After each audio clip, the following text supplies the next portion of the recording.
Auditrices, auditeurs de Sous l'arbre à palabres, bonjour. Comme vous le savez peut-être, la première édition de l'African Summer School a eu lieu cet été, au mois d'août, à Vezin, en Wallonie. Nous sommes donc partis à la rencontre du créateur du concept, M. Fortuna Ekutsu Mamboulou. Il nous a reçus à Bruxelles pour un entretien. Écoutez plutôt. Bonjour à vous et à tous les auditeurs, c'est moi qui vous remercie pour l'invitation. Fortuna, vous êtes italien d'origine congolaise. Pouvez-vous nous expliquer en quelques mots votre parcours de Kinshasa à Venise ? Oui, ça fait bel et bien, disons, 14 ans que je vis en Italie. J'ai quitté mon pays, la République démocratique du Congo, en 2002 pour motif d'études. C'est ce que j'ai fait quand je suis arrivé en Italie. Donc j'ai fait mes études en économie d'entreprise et j'ai fini mes 5 ans. J'ai fait un master de second niveau en politique migratoire. Voilà, donc pour mon parcours académique, j'ai travaillé pendant 5 ans comme journaliste économique pour la revue Nigrizia. En particulier, je m'occupais de Nigrizia Multimédia. Je faisais radio, vidéo, c'était journalisme multimédia, donc 360 degrés. Nous utilisions tous les instruments. De 2008 en 2012, j'ai fait ça. Et donc voilà pour l'essentiel de mon parcours académique et mon parcours professionnel qui en ce moment continue plutôt dans le cadre de développement de projets. Donc j'ai été embauché depuis quelques mois, d'abord comme consultant, maintenant comme employé dans le cadre d'une organisation internationale ayant son siège à Rome et qui s'occupe de communication. Nous le disions lors de la présentation, vous êtes aussi le fondateur de l'African Summer School, dont la première édition vient de se dérouler en Belgique et l'Italie en est déjà à sa 4e édition. Comment vous est venue l'idée d'une telle structure ? J'ai passé l'essentiel de mes années en Italie, dans la ville de Verona. Et c'est depuis 2 ans que je vis maintenant, présentement, dans la ville de Rome. L'idée du lancement d'African Summer School est née d'un constat. À l'époque, j'étais journaliste, j'étais aussi, mon directeur m'avait confié l'organisation d'événements au sein de la radio pour laquelle je travaillais. Et donc, des fois, j'invitais des intervenants africains. Et je me souviens, c'était à l'époque de la guerre contre la Libye, le professeur Jean-Paul Pougala avait émis des idées contraires à cette guerre pendant que tout le monde était pour. Et l'argumentaire du professeur Jean-Paul Pougala à l'époque était isolé. Voilà, donc à l'époque, je l'ai fait venir à Vérone pour une conférence au sein de ma radio en collaboration avec l'association des étudiants africains de Vérone, dont j'étais le fondateur quelques années auparavant. Et donc ça a été un événement de plein succès. J'ai su comprendre que les jeunes africains avaient besoin d'un autre message, avaient besoin d'autres sons de cloche sur les réalités, les faits, les phénomènes qui accompagnaient la marche du monde. Et c'est à cette occasion que je demanderai au professeur Pougala de venir à Vérone pour une African Summer School, pour passer une semaine avec les étudiants. Pourquoi ? Parce que simplement, la conférence qui devait durer 2 heures a duré plus de 2 heures. Les questions des étudiants n'en finissaient pas. Les étudiants n'en finissaient pas de poser de questions. Je me suis dit, il y a quand même une volonté des étudiants africains, des afro-descendants, d'avoir accès aux pensées, à une pensée différenciée de la part des chercheurs, des penseurs et des professeurs africains. Et c'est dans ce sens que j'ai posé la question au professeur Jean-Paul Pougala s'il pouvait venir. Il m'a dit oui. Et de là, j'ai commencé à organiser. Bon, la première fois, ça n'a pas marché parce que je l'avais présenté à mon employeur, lequel n'avait pas retenu l'idée assez, disons, pertinente. Et c'est quand j'ai perdu mon travail que j'ai décidé finalement de lancer African Summer School pendant que je faisais mon master en politique migratoire. Et disons, j'étais surpris, bon pas vraiment surpris, mais j'étais agréablement surpris après avoir ouvert une page Facebook sur l'événement, de voir l'engouement des jeunes à l'idée de venir écouter un penseur africain pendant une semaine. Et c'est de là que tout est né et on a cherché à organiser l'African Summer School de façon que ça ne soit pas seulement un seul professeur qui parle, mais qu'il y ait tout un système, un projet didactique derrière. C'est de là, en 2013, la première édition. Là, c'est la 4e édition que nous avons conclue à Vérone et la première édition que nous avons, disons, entamée à Bruxelles. Et quels sont donc les profils types des étudiants qui suivent l'African Summer School et qu'attendent-ils donc de ce cursus et que leur proposez-vous? Bon, en ce qui concerne le profil d'étudiants, nous avons une cible qu'on peut diviser en 3 catégories, en trois différents sous-profils, on peut dire, disons.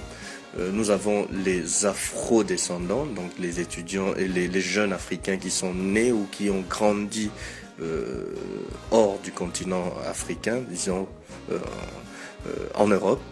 Nous avons les jeunes africains comme moi qui sont arrivés en Europe après leur bac et qui sont venus continuer leur processus universitaire en Europe.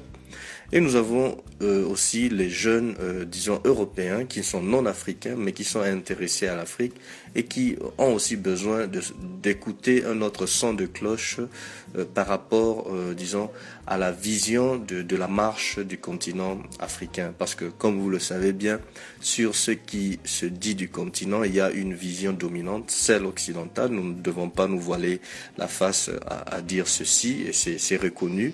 Et voilà. Parmi ces 3 catégories de personnes, nous identifions, disons, notre cible.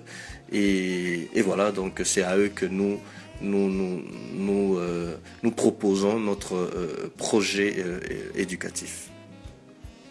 Disons que ces étudiants, disons, en analysant ceux qui ont participé à nos dernières éditions, ils s'attendent effectivement à une, comme dit Ngozi, Chimamanda Ngozi, à une histoire, une autre histoire racontée du continent africain, une autre vision présentée du continent africain. Parce que, comme vous le savez bien, ce que nous présentent les chercheurs tiennent d'une certaine rationalité.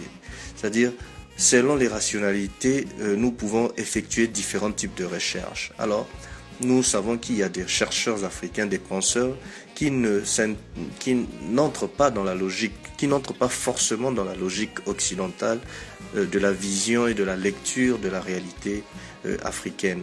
Nous savons aussi que aujourd'hui nous avons besoin de réécrire notre histoire. Nous avons besoin de diffuser cette histoire qui a fait objet d'une réécriture de la part de chercheurs africains, même sous l'égide de l'UNESCO. Nous le savons bien, dans les années 60-70, l'histoire africaine a été réécrite, mais elle n'est pas diffusée.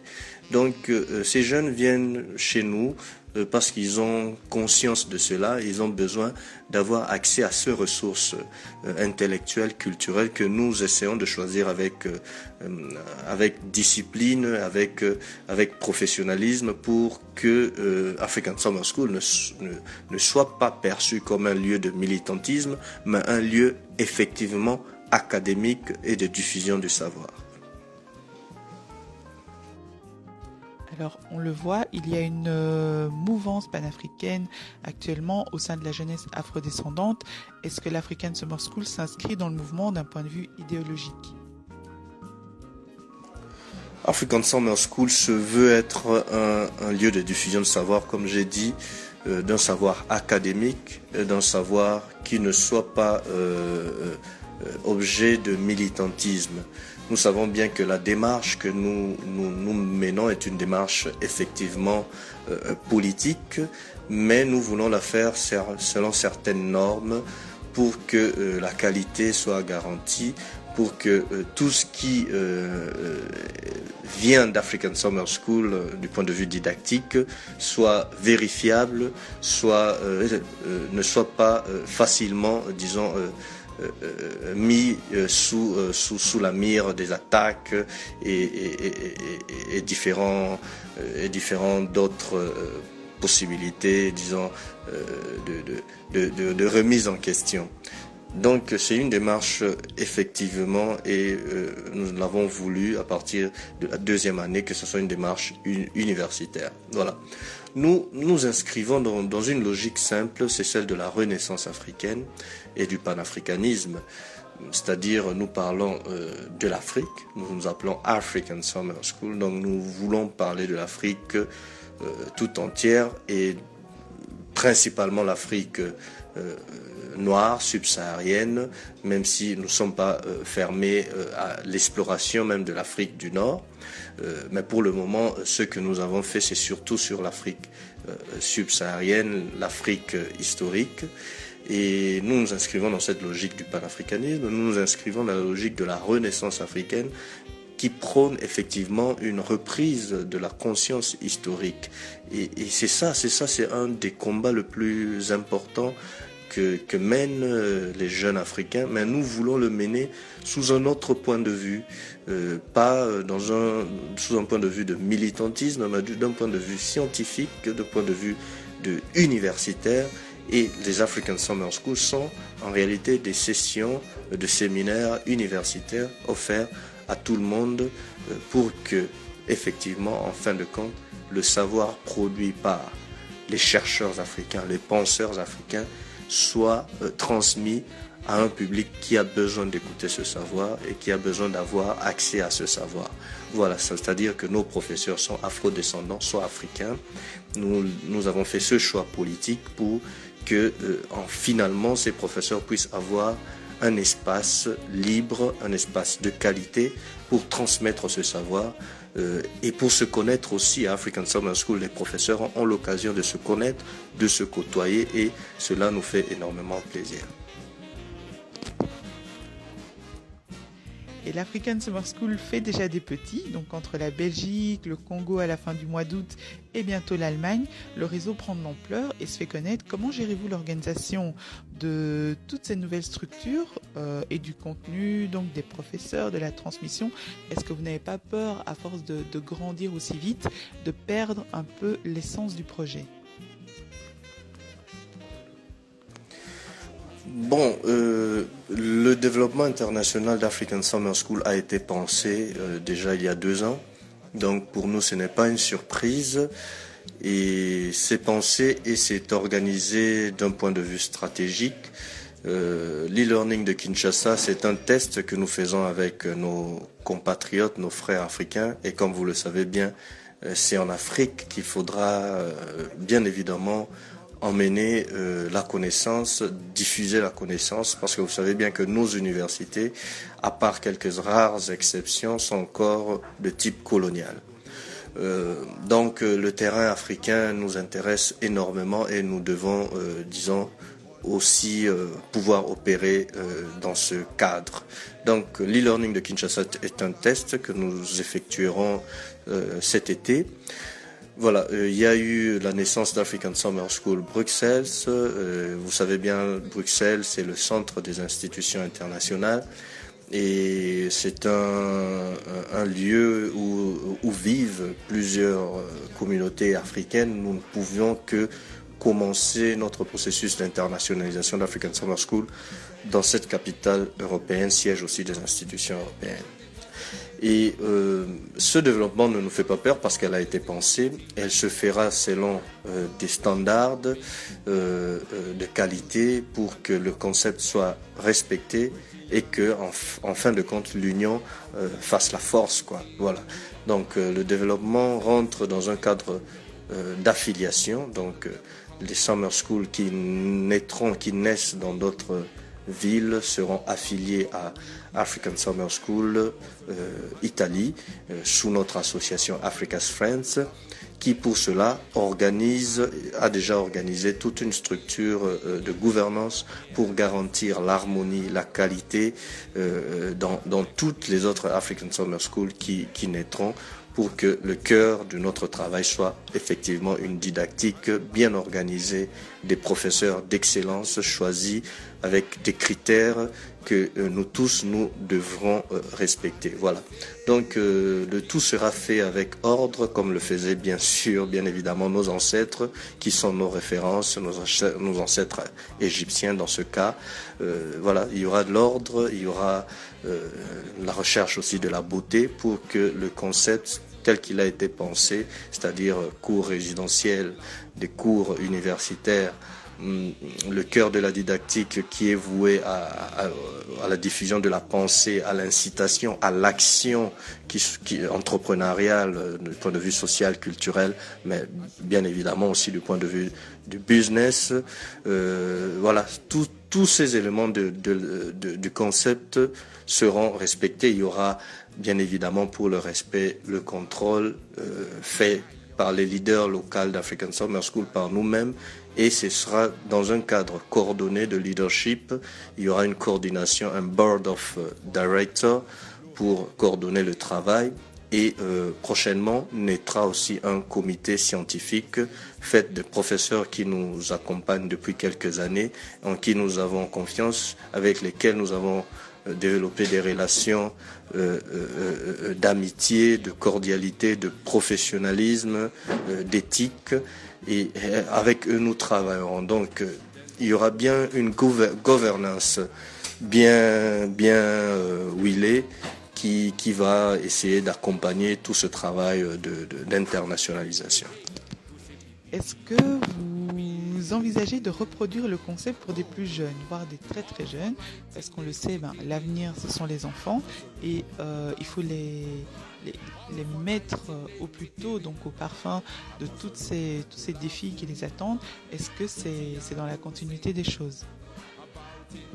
Donc pour le moment, nous, pour une question vraiment d'organisation, nous préférons continuer à travailler avec notre cible nos cibles qui sont les jeunes de 18 à 35 ans, mais aussi un peu moins jeunes qui désirent participer à nos activités, parce que les cours que nous offrons sont des cours universitaires. Nous sommes très conscients du fait que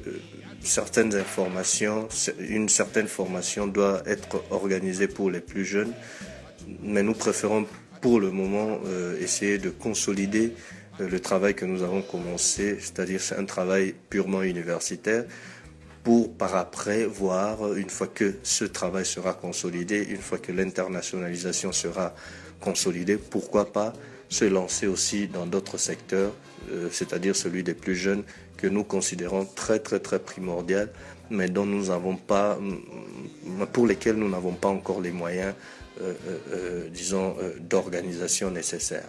Voilà, c'est aussi un appel que nous lançons à toute autre organisation, parce qu'il y en a déjà qui peuvent faire emboîter le pas et s'organiser pour les jeunes.